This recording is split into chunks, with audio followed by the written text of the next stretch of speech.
Now that Android Wear is officially compatible with iOS devices, there's a lot more smartwatch love to go around, at least for Apple fans. Android users have had a taste of the first generation, but Motorola's new Moto 360 is one of the many new options available for both sides of the fence. The question is, should you give Motorola your money?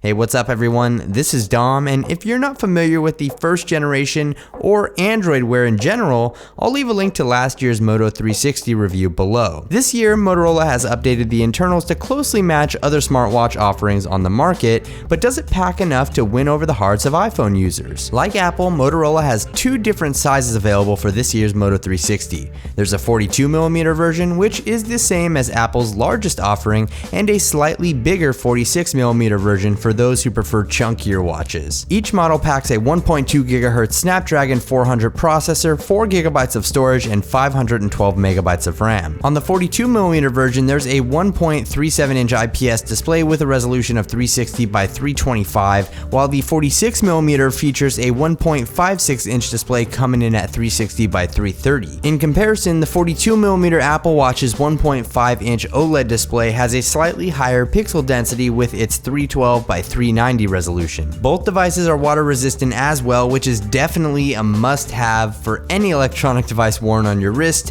and activity tracking is available with heart rate sensors on each device. It's safe to say that you'll get about a day's worth of use on a full charge, though Motorola claims the Moto 360 will last up to 1.5 to 2 days depending on which size option you choose. Either way, expect to charge any of these smartwatches at night, it's just safer that way. Comparing the sizes, you'll notice the 46mm Moto 360 isn't too much larger than the 42mm Apple Watch, but the difference is really present when it's worn on your wrist. I prefer the 42mm look of the Moto 360 or the Apple Watch because anything smaller than that would just look funny on my arm. When it comes to customization, the Moto 360 definitely wins. First off, it accepts any 22mm watch band with the new lugs that were added this time around, but with Apple, you'll need to stick to proprietary bands, which can run you a bit of cash if you go with the official offerings. You can even take it a step further and completely customize the colors and variation of the Moto 360 using Moto Maker, which I'll link below for you if you want to check it out. As for actually using the device, with the Moto 360, your primary method of input is going to be the touch screen.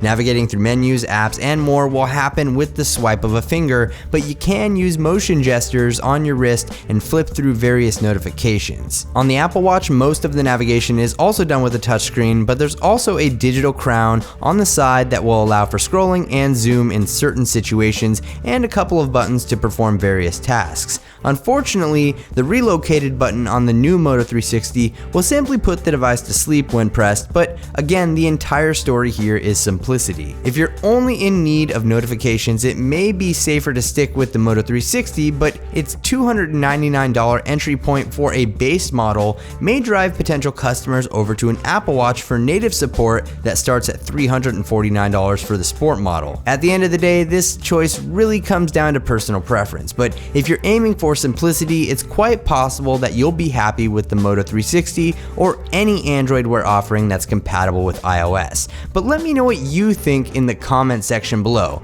Now that you know what's going on with the new Moto 360 and we have the Apple Watch available, which one do you prefer? Let me know with a comment, and if you enjoyed this video, feel free to leave it a thumbs up. Thanks again for watching everyone. This is Dom, and I'll catch you in the next video.